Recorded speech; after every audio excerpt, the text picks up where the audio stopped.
आप सभी का स्वागत है मेरे चैनल साहित्य का सफर में। आज हम बात करने वाले हैं कि जो भी मेरे मित्रगण हैं, कुछ ऐसे भी हैं जो दिन में बहुत सारे उन्हें काम रहते हैं और वह रात में पढ़ाई करते हैं। तो मेरे पास कमेंट आया था कि दीदी ऐसा बताइए कि हम लोग रात में किस प्रकार से पढ़ाई कर सकते हैं और हमें, ताकि हमें नींद भी ना आए और हमारी पढ़ाई भी हो जाए।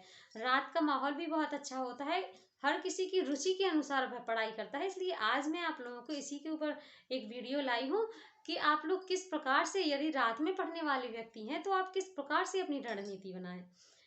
अगर आपका एग्जाम नजदीक आ गया है तो आप किस प्रकार से अपनी रणनीति बनाएं पढ़ने के लिए कि आप सफल हो जाएं।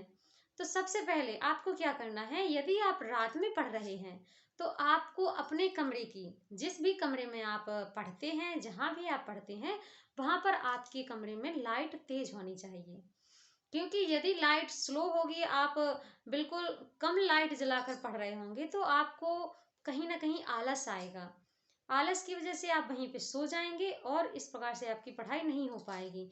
और यदि लाइट तेज रहेगी कमरे की तो आपको नींद नहीं आएगी, आपकी आंखें बिल्कुल भी पलक झपकेंगी ही नहीं। क्योंकि तेज लाइट में बहुत से लोगों की हैबिट भी होती है कि वह लाइट में सो नहीं पाते। इसलिए आप जो भी पढ़ने वाले मित्र हैं, वह अपने लिए यदि रात में तैयारी करना चाहते हैं तो वह हमेशा इस फॉर्मूले को जरूर अपनाएं। अपने क्लास में, अपने जहाँ पर भी आप बैठे हैं, जिस भी कमरे में, वहां पर आप लाइट थोड़ी तेज ही रखें, ताकि आप लोगों को पढ़ने में कोई भी परेशानी ना हो। दूसरी चीज दूसरी चीज जो मैं आज आप लोगों को बता रही हूँ, वह बहुत ही उपयोगी है। क्योंकि एक पढ़ने वाले स्टूडेंट के लिए इससे ज्यादा बेहतर और कुछ भी नहीं हो सकता। देखिए, जब भी आप पढ़ते हैं तो सही जगह चुनिए।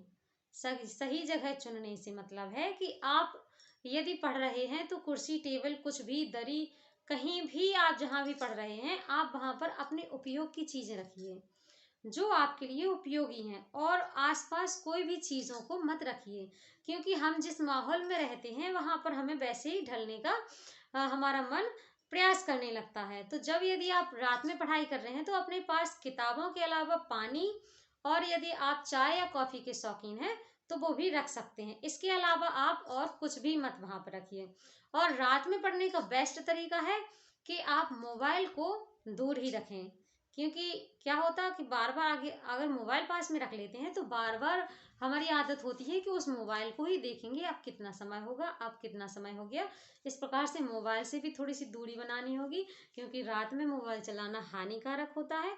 इसलिए आप लोगों को मोबाइल से भी थोड़ी दूरी बनानी होगी। अगली टिप्स में जो आप लोगों के लिए लाई हूँ, यदि आप रात में पढ़ने के इच्छुक हैं तो आपको क्या करना होगा कि रात में कोई ऐसा टॉपिक आपको चूज करना है जो सरल हो। क्योंकि कठिन टॉपिक्स को हम यदि रात में पढ़ेंगे तो हम कठिन टॉपिक्स को उतना अच्छे से नहीं पढ़ पाएंगे, क्योंकि रात में हमारे ऊपर नींद हावी रहती है। तो आप उन टॉपिक्स को पढ़ें जो आपकी रुचिकर हैं। सरल टॉपिक्स को आप रात में पढ़ने के लिए चूज कर सकते हैं। जिन टॉपिक्स में आपकी रुचि होगी तो आपको वहां पर नींद कम आएगी, और नींद नहीं आएगी तो आप बहुत अच्छे से पढ़ाई कर पाएंगे। तो अपने चुनिंदा टॉपिक्स को रखें, पहले से अपना समय बना लें कि रात के लिए अलग समय बनाएं आप टाइम टेबल, और दिन में आप जो स्टडी करते हैं उसके लिए अलग से टाइम टेबल सेट करिए। रात के लिए आपको सरल टॉपिक्स और रुचिकर मैटर ही रखना है। जिसमें आपका इंटरेस्ट है, ऐसे मैटर को ही रात में पढ़ने के लिए रखना है। अगली बात मैं आप लोगों से कहना चाहूंगी कि कोई भी इंसान हो, वो एक साथ कई घंटे नहीं पढ़ सकता। तो आपको ये देख के पढ़ाई नहीं करनी है कि आप कितने घंटे पढ़ रहे हैं। आपको एक टॉपिक पढ़ने के बाद थोड़ा सा रेस्ट करना है। रेस्ट कैसे कर सकते हैं? रेस्ट करने के लिए आपको क्या करना है, थोड़ा सा यहाँ वहाँ, छोटी सी जगह है यदि, तो आप थोड़ा सा उठकर यहाँ वहाँ घूम लीजिए, या फिर बैठकर पढ़िए। तो यदि बैठकर पढ़ रहे हैं तो रिलैक्स करिए, थोड़ा सा माइंड को अपने स्टॉप करिए पढ़ने से। क्योंकि यदि वही वही पढ़ते रहेंगे तो एकदम से जब आप बैठे हुए होते हैं और उठते हैं तो कुछ भी याद नहीं रहता। इसलिए टॉपिक्स को पढ़ने के बाद में आप कॉपी को अपनी पूरी तरह से बंद कर दें, और थोड़ी देर के लिए उसके बारे में सिर्फ मनन चिंतन करें।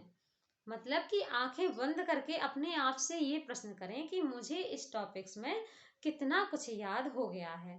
तो इस प्रकार से आप थोड़ा थोड़ा सा समय लेकर, गैप लेकर के भी पढ़ सकते हैं, क्योंकि लगातार पढ़ाई करने से हमारी मेमोरी में उतना ज़्यादा सेव नहीं हो पाता, क्योंकि मेमोरी फ़ोन मेमोरी की तरह तो होती नहीं है कि आप ये भी वीडियोस भी डाल दें, इमेज भी डाल दें, और ऑडियोज भी डाल दें, सब कुछ डाल दें, सेव हो जाता है। लेकिन ऐसा हमारा माइंड नहीं होता। माइंड में क्या होता है कि हमें थोड़ा थोड़ा सा रिलैक्स करके ही चीज़ों को भरना पड़ता है, तभी हम ज़्यादा लंबे समय तक याद रख पाते हैं। अगली चीज़ जो मैं आपको बताने जा रही हूँ वह है कि आप जब भी रात में पढ़ाई करें तो यदि आप लोग बेड पर बैठकर पढ़ते हैं तो काफ़ी लोग बेड पर ही पढ़ते हैं रात में, क्योंकि बहुत से लोगों के यहाँ पे क्या होता है कि एक बेड ही ऐसा होता है उनके लिए कि हाँ, वहीं पे पढ़ना है, वहीं पे अगल बगल में किताबें रख ली और वहीं पे सो जाना है। तो आपको यदि हो सके तो आपको बैठ कर पढ़ने की आदत डालनी है, लेट के बिल्कुल भी नहीं पढ़ना, क्योंकि यदि लेट के पढ़ेंगे तो हमारी बॉडी को रिलैक्स मिलेगा, और जहाँ पर रिलैक्स हुआ, जहाँ पर बॉडी रिलैक्स होती है वहीं पर हमें नींद आने लगती है। तो थोड़ा सा हार्ड वर्क भी करना होगा, अपने आप को थोड़ा सा कष्ट भी देना होगा। कष्ट के बाद जो पढ़ाई आपको याद होती है ना, उसका तो मज़ा ही कुछ अलग होता है। तो इस प्रकार से आज बहुत ही इम्पोर्टेंट कुछ फैक्ट थे जो आपको बहुत ही उपयोग में आ सकते हैं यदि आप इन सबको फॉलो करें तो।